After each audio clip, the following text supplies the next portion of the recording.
warahmatullahi wabarakatuh. Waalaikumsalam.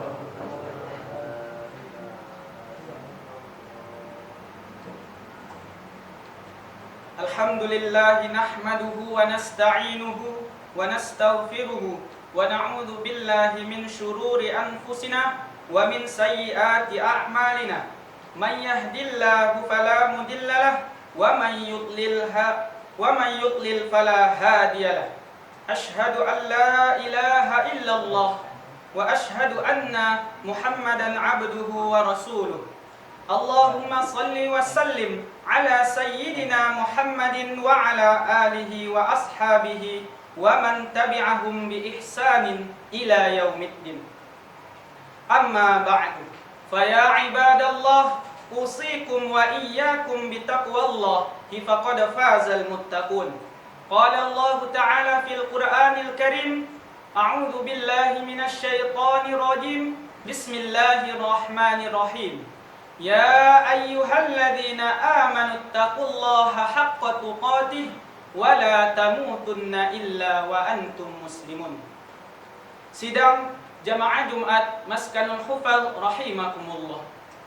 Dari lubuk hati yang paling dalam, marilah kita panjatkan puji dan syukur atas kehadirat Allah Subhanahu wa taala yang telah mana memberikan kita begitu banyak nikmat iman, nikmat kesehatan, nikmat kesempatan, sehingga kita dapat berkumpul di masjid yang kita cintai ini guna melaksanakan salah satu kewajiban kita, yakni melaksanakan sholat Jumat secara berjamaah.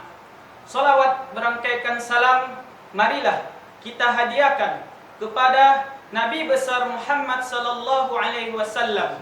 Semoga kita termasuk umatnya yang mendapatkan syafaatnya di yaumil mahsyar kelak. Amin amin ya rabbal alamin. Sidang jamaah Jumat Maskanul Hufaz rahimakumullah.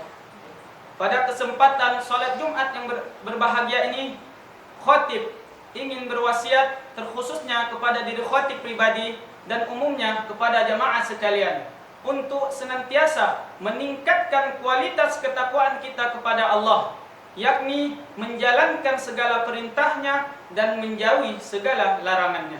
Sidang jamaah Jumat rahimakumullah. Sebagaimana yang kita ketahui, semua amalan ibadah yang kita lakukan yang ingin diterima di sisinya Allah tergantung apa yang kita niatkan. Sebagaimana sabda Nabi an Amiril Mukminin Abi Hafsin Umar ibn al-Khattab radhiyallahu anhu qala sami'tu Rasulullah sallallahu alaihi wasallam yaqul innamal a'malu binniyat wa innama likulli imri'in ma nawa faman kanat hijratuhu ila Allah wa rasulih fa hijratuhu ila Allah wa rasulih wa man kanat hijratuhu lidunya yusibuha aw imra'atin yankihuha fa hijratuhu ila ma hajara ilaih. Muttafaqun alaih. Dari Amirul Mukminin Abu Hafiz Umar bin Khattab radhiyallahu anhu berkata, saya mendengar Rasulullah sallallahu alaihi wasallam bersabda, sesungguhnya amal itu tergantung kepada niatnya, dan sesungguhnya bagi setiap orang apa yang ia niatkan. Barang siapa hijrahnya menuju Allah dan Rasulnya, ia akan sampai kepada Allah dan Rasulnya. Barang siapa hijrahnya menuju dunia yang akan diperolehnya atau menuju wanita yang akan dinikahinya, ia akan mendapatkan pahala yang dia tuju. Muttafaqun alaih. Sidang jamaah Jumat rahimakumullah. Umar bin Khattab ialah khalifah kedua dari Khulafaur Rasyidin, lelaki agung yang merupakan salah satu tokoh yang paling kuat kepribadiannya dalam sejarah. Tegas dalam memberi keputusan, berotak berlian, berwawasan luas, dan memiliki sifat iffah. Apa itu iffah? Ialah senantiasa menjaga diri dari kehinaan. Ibu beliau ialah Hantama binti Hashim bin Mughfirah bin Abdullah bin Umar bin Makhzam. Umar dilahirkan 4 tahun setelah terjadinya perang Pijat Azam. Ini berarti 30 tahun sebelum diangkatnya Nabi besar Muhammad sallallahu alaihi wasallam sebagai nabi. Umar berpostur tinggi besar. Karena tingginya ia seperti orang yang sedang duduk di atas kuda atau unta. Kemudian Umar masuk Islam pada tahun ke-6 kenabian. Nabi pernah berdoa, "Ya Allah, kokohkanlah Islam dengan salah satu dari dua laki-laki yang engkau cintai, yaitu Abu Jahal dan Umar bin Khattab." Kemudian beliau kembali bersabda, orang yang lebih dicintai oleh Allah ternyata Umar bin Khattab. Umar digelari Al-Faruq. Rasulullah sallallahu alaihi wasallam bersabda, sesungguhnya Allah meletakkan kebenaran di lisan dan hati Umar. Dia adalah Al-Faruq atau sang pembeda. Dengannya Allah membedakan antara yang hak dan yang batil. Umar bin Khattab terbunuh sebagai syahid di penghujung Zulhijjah. Pembunuhan terhadap Umar terjadi pada tanggal 24 Zulhijjah tahun 23 Hijriah atau 3 November 644 Masehi. Umar dibunuh ketika hendak melaksanakan sholat.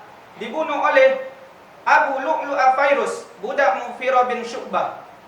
Kemudian Umar dimakamkan di rumah Aisyah radhiyallahu anha dan disandingkan dengan makamnya Nabi Muhammad sallallahu alaihi wasallam dan makamnya Abu Bakar As-Siddiq radhiyallahu anhu.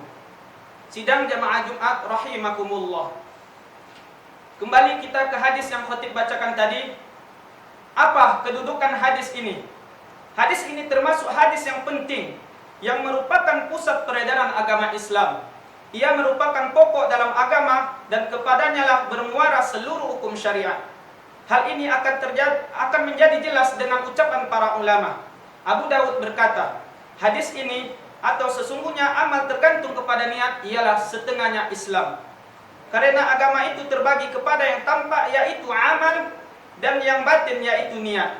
Imam Ahmad dan Imam Asy-Syafi'i berkata, hadis ini merupakan sepertiganya ilmu. Sebab seorang hamba itu akan mendapatkan pahala berkat perbuatan hati, lisan dan anggota badannya. Dan niat dilakukan dengan hati yang merupakan salah satu dari ketiganya. Oleh karena itu, para ulama menyukai untuk memulai penulisan kitabnya dengan hadis ini. Apa manfaat disebutkan hadis ini? Manfaat disebutkan hadis ini di awal kitab adalah untuk mengingatkan para penuntut ilmu agar meluruskan niatnya dengan hanya mencari keridhaan Allah dalam menuntut ilmu dan mengamalkan kebaikan. Sidang jamaah Jumat Maskanul Hufaz rahimakumullah. Kemudian apa sebab timbulnya hadis ini? Dari Imam Tabrani meriwayatkan dalam Al-Mu'jam Al-Kabir dengan para perawi yang terpercaya dari Ibnu Mas'ud radhiyallahu anhu.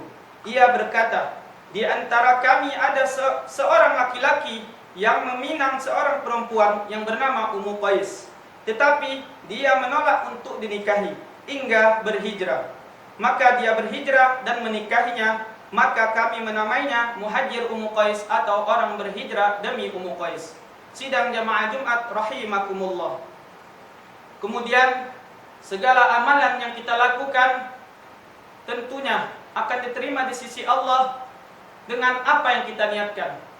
Kita harus tahu apa itu niat. Niat itu menurut bahasa ialah al-qasdu. Al-qasdu artinya tujuan. Dikatakan nawakiyallahu bi khairin, yakni Allah menujumu dengan kebaikan. Sedangkan niat menurut syariat ialah meniatkan sesuatu diiringi dengan perbuatan. Jika ia berniat dan tidak segera mengerjakan, maka ini disebut tekad. Sidang jamaah Jumat Maskanul Hufaz rahimakumullah. Ada beberapa pemahaman yang bisa kita ambil dari hadis ini. Yang pertama ialah disyariatkannya niat. Para ulama bersepakat bahwa amal yang lahir dari seorang mukhallaf yang mukmin tidak dipandang memiliki nilai ibadah dan tidak akan mendapat pahala kecuali dengan niat. Pada ibadah yang bersifat pokok seperti sholat, haji, dan puasa dan tidak sah kecuali dengan niat, karena niat merupakan rukunnya. Adapun ibadah yang merupakan sarana seperti wudu dan mandi, Abu Hanifah mengatakan bahwa niat merupakan syarat kesempurnaan untuk mendapatkan pahala. Imam Asy-Syafi'i berkata bahwa niat merupakan syarat sahnya sholat. maka tidak sah semua ibadah sarana tersebut kecuali dengan niat. Kemudian yang kedua ialah waktu dan niat. Waktu niat adalah pada awal ibadah, seperti takbiratul ihram dalam salat dan ihram dalam haji. Adapun pada ibadah puasa, maka cukup mencamkan niat sebelumnya karena sulitnya memantau terbitnya fajar. Kemudian tempat niat. Tempat niat adalah hati dan tidak perlu diucapkan, tetapi disunahkan jika hal itu dapat membantu hati dalam menghadirkannya. Disyaratkan menentukan niat untuk membedakan suatu ibadah dari ibadah yang lainnya. Kemudian yang ketiga, hadis ini memberikan pengertian bahwa barang siapa yang berniat untuk beramal soleh, lalu ada halangan yang tidak bisa dielakkan seperti sakit atau meninggal atau yang lainnya, maka ia tetap akan mendapatkan pahala. Kemudian yang terakhir ialah hadis ini mengajarkan untuk berbuat ikhlas dalam beramal dan ibadah supaya mendapat pahala di akhirat. Sebagaimana firman Allah, A'udzu billahi minasyaitonir rajim. Bismillahirrahmanirrahim. Wa ma umiru illa liya'budullaha mukhlishina lahud-din hunafa wa yuqimus salata wa yu'tuz zakata wa dzalika dinul qayyimah. Yang artinya, padahal mereka hanya diperintah menyembah Allah dengan ikhlas menaatinya semata-mata karena menjalankan agama, dan juga agar melaksanakan sholat dan menunaikan zakat, dan yang demikian itulah yang lurus dan benar. Quran Surah Al-Bayyinah ayat 5. Niat yang ikhlas ini, ikhlas bermakna menetapkan tujuan amal perbuatan sebelum mengerjakannya. Ia adalah wujud memasang niat dalam beramal soleh demi mengharap wajah Allah semata. Rasulullah SAW bersabda, Innamal a'malu binniyat wa innama likulli imri'in ma nawa. Sesungguhnya setiap amal tergantung kepada niat dan setiap orang memperoleh apa yang ia niatkan. Begitu besar pengaruh niat terhadap amal. Ibnul Mubarak mengatakan, rubba amalin saghirin tu'azzimuhul niyyah wa rubba amalin kabirin tusaghiruhul niyyah. Berapa banyaknya amal kecil yang menjadi besar nilainya karena niat, dan berapa banyaknya amal besar yang menjadi kecil nilainya karena niat. Suatu amal yang terlihat besar seperti haji atau sedekah dengan harta yang banyak bisa saja tidak bernilai di sisinya Allah karena niat yang tidak ikhlas. Sebaliknya, amal yang tampaknya sepele seperti menyingkirkan duri dari jalan atau sekadar memberi senyuman saat bertemu kawan bisa saja sangat bernilai di sisi Allah karena niat yang ikhlas. Barakallahu li wa lakum fil Qur'anil azim wa nafa'ani wa iyyakum bima fihi minal ayati wadh-dhikril hakim wa taqabbala minni wa minkum tilawatahu innahu huwas sami'ul alim. Aqulu qawli fastaghfiru innahu huwal ghafurur rahim.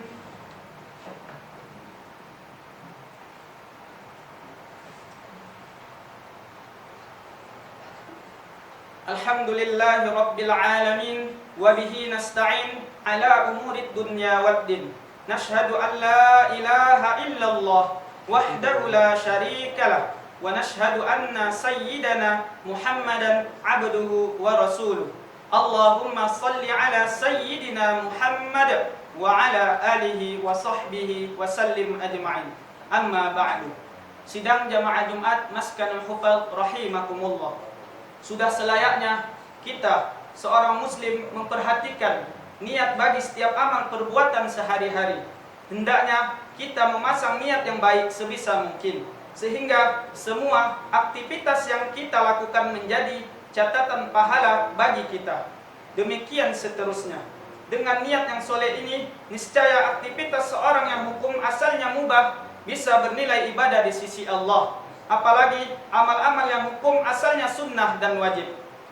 Niat yang lurus dan ikhlas ini sangat besar pengaruhnya dalam kehidupan seorang insan, di dunia maupun di akhirat.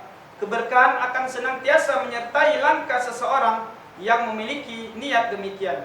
Sebaliknya, niat yang tidak baik, niat yang tidak ikhlas, atau niat yang hanya semata-mata mengejar dunia, maka akan menghambat langkah seseorang. Anas radhiyallahu anhu mengatakan, dari Rasulullah sallallahu alaihi wasallam bahwa suatu ketika beliau bersabda di hadapan kami para sahabat, barang siapa menjadikan akhirat sebagai tujuannya, maka Allah akan menjadikan kekayaan dalam hatinya. Allah akan memudahkan urusannya dan dunia akan mendatanginya dalam keadaan tunduk dan hina. Barang siapa menjadikan dunia sebagai tujuannya, niscaya Allah akan menjadikan kemiskinan terpampang di hadapan matanya. Allah akan menjadikan urusannya berantakan, dan ia tidak akan memperoleh dunia kecuali apa yang telah ditetapkan baginya. Sidang jamaah Jumat Maskanul Hufaz rahimakumullah. Maka dari itu, pasanglah niat yang ikhlas semata-mata untuk mengejar pahala akhirat. Niscaya Allah akan memudahkan urusan kita baik di dunia maupun di akhirat.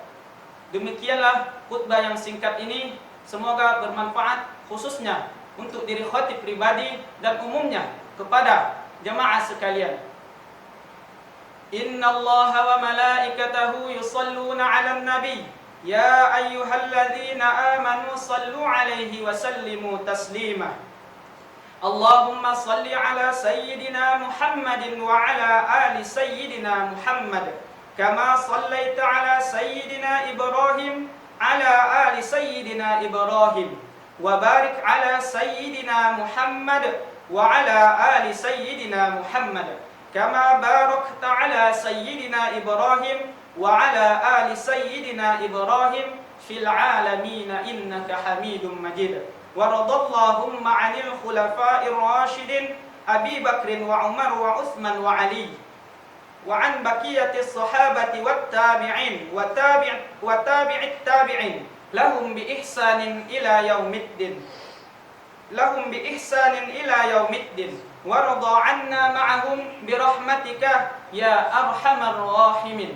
Allahumma ighfir lil muslimina wal muslimat wal mu'minina wal mu'minat al ahya'i minhum wal amwat innaka sami'un qaribun mujibud da'wat wa ya qadiyal hajat. Allahumma irfa' 'anna al bala'a wal ghalaa'a wal waba' wal fahsya'a wal munkar wal baghya was suyufa al mukhtalifata wasyada'ida wal mihan ma dhahara minha wa ma batan min baladina hadza khassah wa min buldanil muslimina 'ammah innaka 'ala kulli syai'in qadir.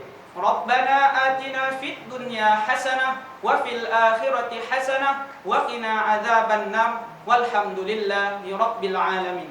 Ibadallah, innallaha ya'muru bil 'adli wal ihsan wa ita'i dzil qurba wa yanha 'anil fahsya'i wal munkari wal baghi ya'izukum la'allakum tadhakkarun. Fadhkurullahal 'azima yadhkurkum washkuruhu 'ala ni'amihi yazidkum was'aluhu min fadlihi yu'tikum wa la dzikrullahi akbar. Aqimis shalah.